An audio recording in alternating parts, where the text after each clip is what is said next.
Welcome to Class Online School. If you've not subscribed to our channel, feel free to subscribe to our channel. Share our videos so that other individuals will benefit from it. Today, we are going to talk about production and factors of production. Like you see it already, I'm taking you business study. What is production? The meaning of production. Production means making goods and services available when it is needed. I repeat, production means making goods and services available where it is needed. And so, the availability of goods and services is what production is. You see that in production, it's not only the goods that are required there, even the services. As I'm teaching you, I'm giving you services. The food you consume, most of them or all of them are products. And so when you hear the word production, always remember that it has to do with goods and services and getting to you as the final consumers. That is what goods production is all about. And example of services we produce or we get across to people. For example, what I just told you, as a teacher, I'm giving you services. The lawyer gives you services. The doctors gives you services. These are services. Then goods, you have your food products of different type. These are products. Now, having said that, we have consumption goods or consumable goods, and we have capital goods. Goods and services are made ready for use by the consumer. That is to say, consumption goods are goods and services that are readily available to you. It is at your doorstep. It is at your disposal. That is consumable goods. Then we have capital goods. These are services that are directly consumed, but which are used for producing other goods and services. Examples are machines. The machine we use in our production process. So under production, we have consumable goods and capital goods. Then there are things that influences the volume of production we produce. Number one, it's the availability of workers. The number of workers we have that provide production for us or that provide services for us influences production. Then number two, the quality and the quantity. If the demand is high and what you are producing is low, then this will influence or affect the production process. So the quantity and the quality have to be commensurate in order to meet the targeted needs of individuals. Another thing that influences production is the environment we find ourselves. If the finished goods, the materials, the raw materials needed to complete the factor of production is not there, it will affect production. Or if the services we want to render and those who are supposed to render these services are not readily available, the services cannot be provided. Another thing that affects production is the political stability of the country, or the kind of stability that exists in the environment we live. If there is war, there will be problem in production and there will be problem in rendering services. So that is another thing that can influence production process. Then government kind of policy. If a policy is made of a particular product and it cannot be made available, it becomes a contraband kind of good. We can't have it. Like we have some goods that are contraband. There are goods that cannot move from other countries to Nigeria. And so those goods cannot be made readily available at all times because government policy affects them. Having said that, we are going to forms of production. Under forms of production, we have the primary production, secondary, and tertiary. When we talk about primary production, this is concerned with the production of food and raw materials. That is primary. Things we get from Mother Nature. things we get from creation, these form the process of our primary production. Examples of primary production are agricultural products, minerals, and another one we can equally add fishing. These are things that are got naturally. So anything that has to do with raw materials, it can be rubber, it can be fish, it can be water, it can be crude oil. Things that are gotten from Mother Nature are referred to as primary production. Then what is secondary production? This involves the transformation of raw materials to finished goods. For example, if you bring rubber, the rubber you tap from a rubber tree, at its raw stage, it falls under the primary production. But when you want to use it to produce plastic, the plastic cup we have in our house, the plastic jug we have in our house, the rubber plates we use, it becomes a secondary production because you are using the primary production to facilitate the secondary one. So the primary help you to bring the secondary to finished products. So secondary production is using the raw materials to bring about finished product of a particular product. That is secondary production.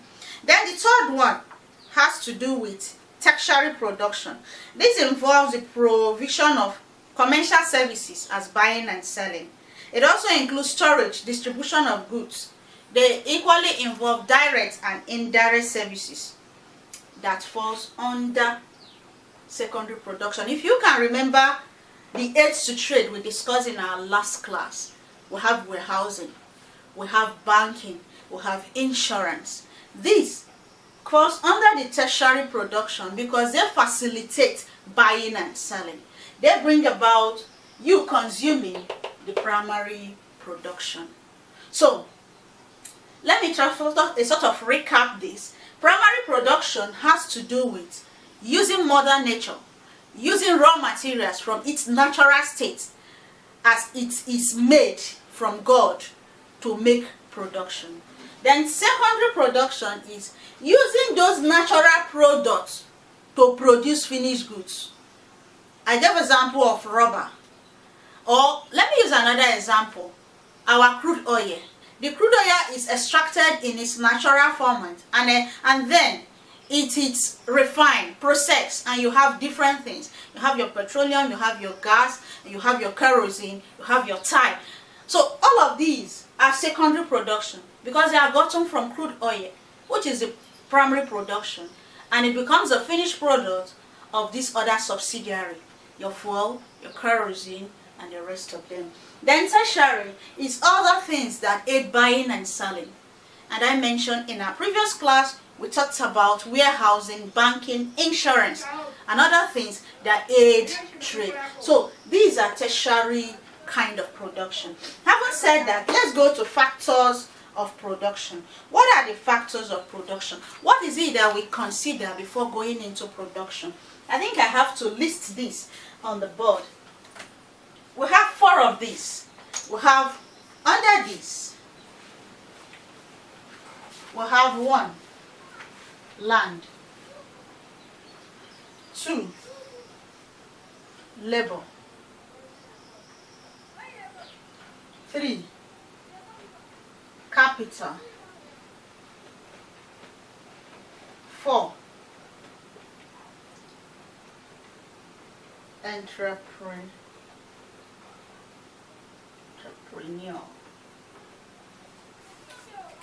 So these are the factors of production. We want to take them bit by bit as we go. Number 1, land. As we all know, we know what land is. Land is fixed in nature. It is where you and I stand, and it is where our natural produce produces. So it is a gift of nature. In putting up production process, you have to consider whether there is availability of land where you are going to place your production or your company, organization that you want to carry out the production process. So in factors of production, land is essential. Without the land, you and I cannot stand.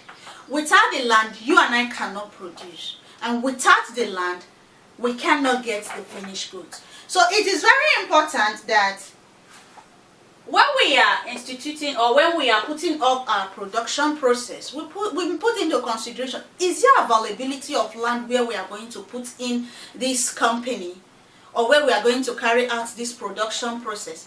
If there is no available land, you cannot put it there. And so land is very essential in our factors of production. Then another thing is, if the land is not readily available, it means that other natural things that will help us in the production process will not be readily available for us. So land is a very essential part of our factors of production. And if the land is not there, we cannot get our natural resources. That's why I said it's a gift of nature. So everything that is produced from the soil, which most times form the basics of our production process, it means that this process of production is indisposable in the production process. Now we want to go to number 2, which is labor. What do we mean by labor? Labor can be defined as the natural skills of people that are directly involved in the production process. And that is to say, the skills, the technical know-how that people put into production process. It refers to the actual effort, both physical, mentally, technical-wise, that is put into the production process.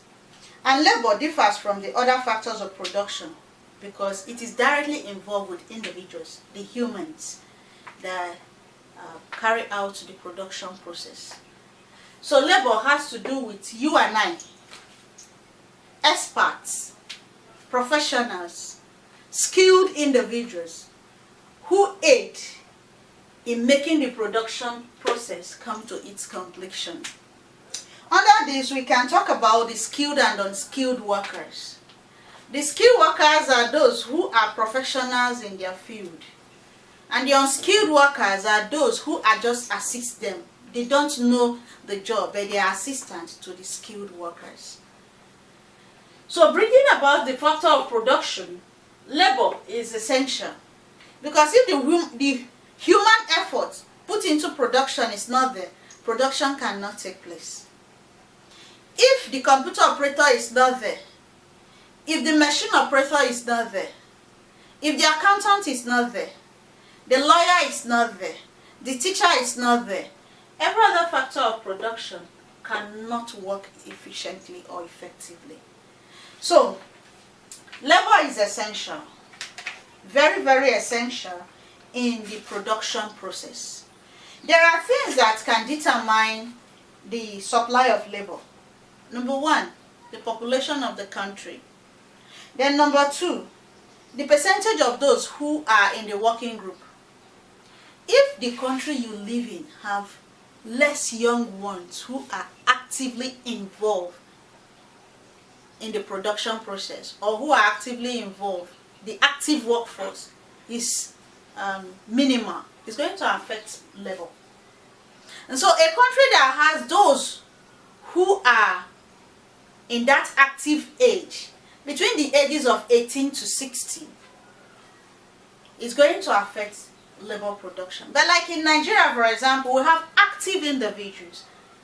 The majority of the population comprises of these individuals that can efficiently and effectively carry out production process. Then the number of hours people are ready to put into work affects labor. The number of hours. If people who are working are not ready to put in the hour or are not ready to put in the time, labor will suffer because they will not maximize their time and they will not bring about good production. That's another thing that influences or affects labor. Then government policy equally affects labor. Then another thing we want to take is in number 3, capital. Put simply, capital is money. That's financial kind of backup that help the production process to be carried out. These are things that are made by man in order to help him improve production. Therefore, anything which helps man to maximize the use of land and labor can be called capital. What is it that can help us to maximize land and labor? Without money, you can't buy land. Without money, you can't buy natural minerals. Without money, you can't pay workers. Without money, you can't get skilled workers, skilled laborers. Without money, you can't get unskilled laborers. And so, that which puts these two together to function effectively is capital. So I can say land plus labor is capital, because capital helps land to be purchased. It helps natural resources to be bought. Capital helps labor to be employed. It helps skilled laborers to be employed. It helps unskilled laborers to be employed. It helps services to be carried out. So without capital, none of this can work. And without capital, you can't get your machineries to work. Can you buy a machine without capital? Of course not. So that which efficiently or effectively help labor has to do with machine and other things. And if it is not there, it's not going to work efficiently. So capital is thus wealth which has been made by man to produce more wealth. If you put in money, like I told you in most of our classes, without profit, business cannot be carried out efficiently. And so without capital, these other two factors of production cannot function. So capital help them to function. Wealth is built by wealth. If you go store your money in a bag, the money will not double itself. It will not bring in profit for you, neither will it work for you. It remains the same way you left it there. And so when you put in wealth into this, that's capital, into land and labor, it brings in more capital, because the more you produce, the more you make profit. The more you make profit, the more you expand. And that is to say, capital is very essential. And we go to the last, which is the fourth factor of production, entrepreneur. Entrepreneur just has to do with a person who plans a business. You can be an entrepreneur. I can be an entrepreneur. Anyone who plans a business, anyone who brings up an idea and able to map out a plan, carry it out, act on it, and start production is an entrepreneur. An entrepreneur is one who takes the risk, who takes all it takes to be able to make production process readily available. So in other words, an entrepreneur is someone who has the ability to conduct a business successfully. It doesn't mean you cannot fail in business. But what if you fail as an entrepreneur? What makes you an entrepreneur is you failing and seeing ways to better yourself, seeing ways to better your business. You fail in a strategy, devise other strategy. You fail in a business, see ways to go into other businesses or see ways to perfect that business. Failure does not make one a loser. Failure just means you have tried another skill that did not work out. So employ more skills or employ more strategy, more idea, more ideology to make business functions effectively. And so, in order to bring about land, labor, capital, somebody must be the backbone. Somebody must be behind the scene. Somebody must be drawing behind the drawing board. And so that person that works behind the scene to make all these things actualizable, the land, the labor, the capital, is the entrepreneur. Land cannot just start working on its own. Neither labor nor capital. Somebody must put them into use. And that individual who put them into use is entrepreneur. So you can equally say that entrepreneur is land plus labor plus capital equals to entrepreneur. Just as land plus labor is equals to capital, so also land plus labor plus capital is equals to entrepreneur. When this man is not here, this individual is not here, he came up with the idea of this production. He came up with the capital of this production. He came up with the labor to employ. And he or she comes up with land to fix it up. So without him or her, nothing happens. He is or she is a vital role in business. That's why we said he is the one who plans a business. If he doesn't plan, nothing happens. Every company you see have somebody who plans it.